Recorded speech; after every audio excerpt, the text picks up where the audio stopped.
Hi, my name is Tara Sells. I have spent the last 2 years taking classes towards my master's degree in educational technology through Boise State University. This video includes artifacts that show how I met each AECT standard.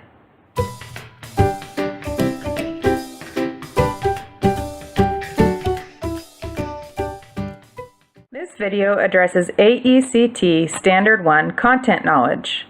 I chose the following artifacts because they demonstrate that I have the knowledge necessary to create, use, assess, and manage theoretical and practical applications of educational technologies and processes. In EdTech 541, I created an internet-enriched lesson that uses technology to provide my first grade students with the skills necessary to publish a book as a class. This lesson uses 3 activities. Each activity includes objectives, a lesson plan, and the goal. The first activity teaches beginning typing skills using the online tool Typing Web. The second activity uses Big Huge Thesaurus, which is online and kid-friendly. Students learn how to use this tool to find synonyms they can use in their writing and to help increase their vocabulary. The final activity uses Story Jumper, which is an online publishing site. The students work together to organize ideas and publish a book as a class. Also in EdTech 541, I created a software support tools chart that lists several tools that can be used to support first grade students and their writing. The tools are targeted specifically for generating materials, data analysis and collection, graphics, planning and organizing, and research and referencing.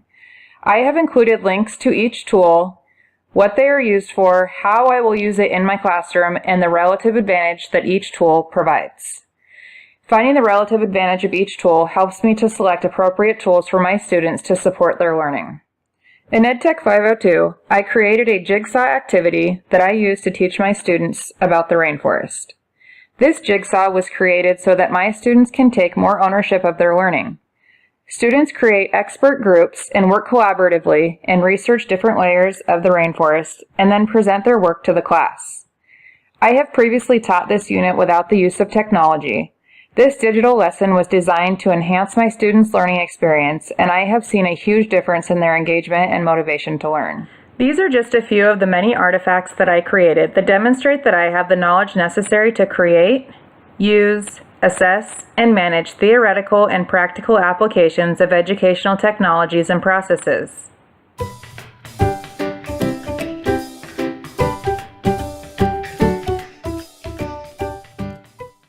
This video addresses AECT Standard 2 Content Pedagogy. I chose the following artifacts because they demonstrate effective implementation of educational technologies and processes based on contemporary content and pedagogy. I was able to provide my students with diverse learning environments with my mobile learning activity that I designed in EdTech 502. This activity was designed for students to use technology to support learning as they go on a field trip to the zoo. This page shows the Zoo Boise map and includes a video link and informational link to learn more about a few of the special attractions at the zoo. Once their zoo visit is over, they take what they have learned back to the classroom to do a whole class activity. This activity shows that I am able to manage appropriate technologies by using technology to support learning in a flexible and diverse way. Applying content pedagogy to create appropriate applications of processes and technologies is evident in the web quest I created in EdTech 502. I developed this web quest to provide my students with an engaging way to learn more about animals. It is designed for students to work collaboratively and follow the 4-step process. Each step clearly outlines what the students need to do to successfully complete the web quest. As the students navigate through each step, they will be researching animals, comparing and contrasting, creating a poster, and designing a presentation for the class. This web quest provides my students with an improved learning opportunity with improved performance outcomes. I created 3 social networking and community building activities in EdTech 541. These 3 activities are unrelated to each other, but they all offer students a way to collaborate and communicate with other students or community members outside of their own classroom, even all over the world. Students create voice threads, use Primary Pad to work simultaneously with another class, and open communication similar to that of a pen pal, just more of a digital pen pal. With the appropriate selection of media and technology, students benefit from a first-hand experience in communicating, collaborating, and learning with all students from multicultural backgrounds. These are just a few of the many artifacts that I have created that demonstrate effective implementation of educational technologies and processes based on contemporary content and pedagogy.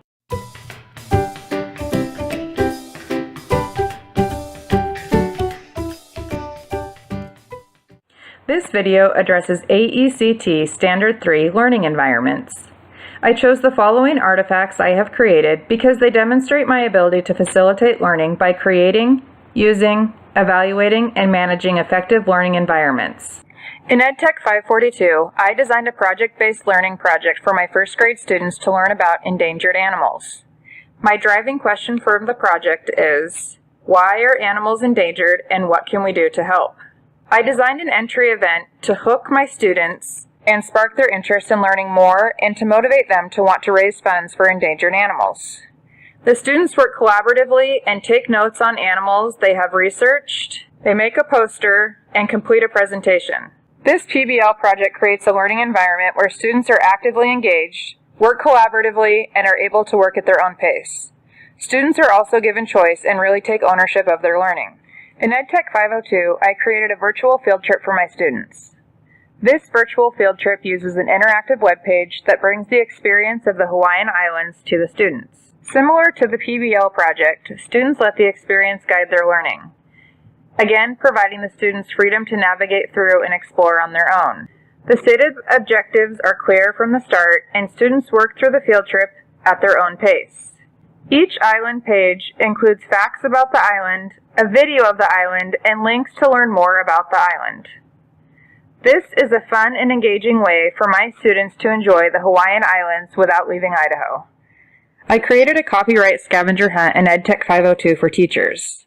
This scavenger hunt is designed to inform teachers about copyright laws. In order for teachers to promote a classroom that respects copyright, they must first understand the laws. I created realistic scenarios that address copyright and public domain, educational rules, YouTube, images for web pages, and Creative Commons. This provides a learning environment where ethics guide practice and fosters a learning environment that is safe and respects copyright, fair use, and appropriate open access to resources. These are just a few of the many artifacts that I have created that demonstrate my ability to facilitate learning by creating, using, evaluating, and managing effective learning environments.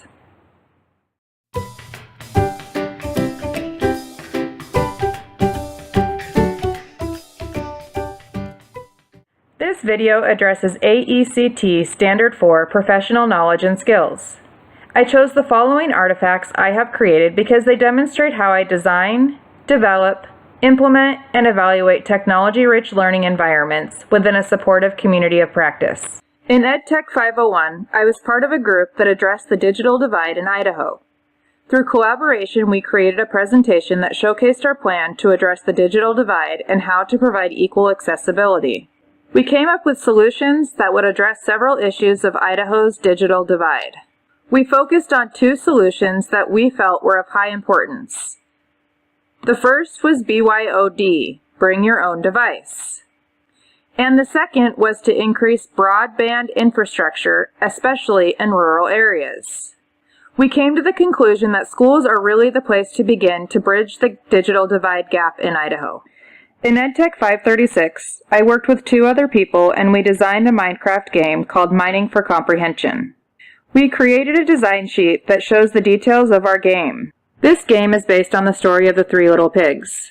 The students follow a path and read the story directly from the game. They use the information to answer several comprehension questions. Correct answers allow the students to continue on the path, and incorrect answers return the students back to the story so they can reread and find the answer.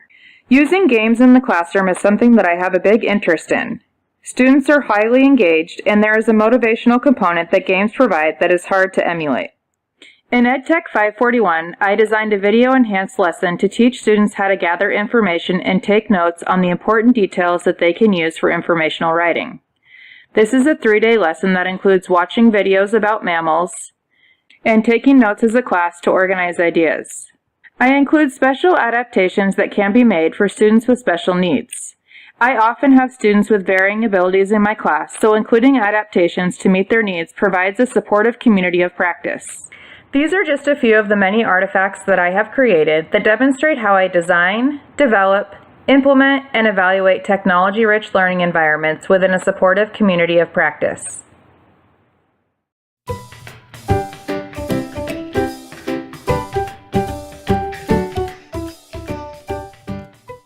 This video addresses AECT Standard 5 research. I chose the following artifacts I have created because they demonstrate how I explore, evaluate, synthesize, and apply methods of inquiry to enhance learning and improve performance. In EdTech 504, I researched behaviorism and used what I found to write my learning theories paper. I used 5 peer-reviewed articles that provided me with a foundational knowledge of the learning theory. I included the major contributors, the focus of the major principles, and the application of what it looks like in the classroom. Through research, I have built a foundational knowledge of the contribution of research to the past and current theory of educational communications and technology. In EdTech 505, I did my final evaluation report on a fundraiser that our school holds each year. Through this evaluation process, I used surveys to collect qualitative data and ledger reports to see financial results. The fundraiser proved to be successful from my financial standpoint, and the stakeholders thought that it was valuable and worthwhile. Being able to go through the entire process of this evaluation has given me the experience that I can use to apply to any aspect of teaching. In EdTech 504, my synthesis paper focused on how barriers affect technology use in the classroom. Research has shown that there is a direct correlation between teachers' beliefs and technology use in the classroom, and I agree with the research. This paper has made me take a closer look at my own beliefs and how they affect technology use in my classroom. I came to the realization that my approach did need to shift. A blended approach combining old methods and beliefs and new methods and beliefs is my new approach. I now understand that when technology is used to drive teaching, instead of teaching driving the use of technology, learning is enhanced and there are opportunities for higher level thinking. It is impossible to overestimate how strongly teacher beliefs are tied to technology use in the classroom. Understanding that was the key to my shift and will continue to be a reminder as my teaching career continues. These are just a few of the many artifacts that I have created that demonstrate how I explore, evaluate, synthesize, and apply methods of inquiry to enhance learning and improve performance.